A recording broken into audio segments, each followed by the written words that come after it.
জয় শ্রীরাম। আমি আজ আমার একটা অদ্ভুত স্বপ্নের কথা বলবো। যে স্বপ্ন আসলে দুঃস্বপ্ন আপনারা ভাবতে পারেন, যে স্বপ্নকে আপনারা মনে করেন অসম্ভব কল্পনা। এটা জাস্ট কল্পনাই। বাস্তবতা কতটুকু সেটা আমিও জানি না। তবে ভারতবর্ষে যেহেতু ২০০ বছর মুঘল শাসন হয়েছে, সেই ২০০ বছর মুঘল শাসনের যে মানে দুঃসহ অত্যাচার, নৃশংস অত্যাচার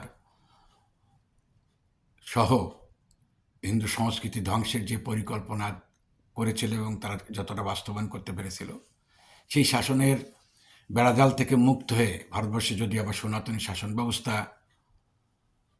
আবার পুনঃপ্রতিষ্ঠা পায়, তাহলে বাংলাদেশও একদিন ১০০% সনাতনীদের বসবাস আবাসস্থল একদিন সনাতনী শাসন ব্যবস্থায় পুনঃপ্রতিষ্ঠা পাবে। এই বিশ্বাসটা আমি করি এবং করতে চাই।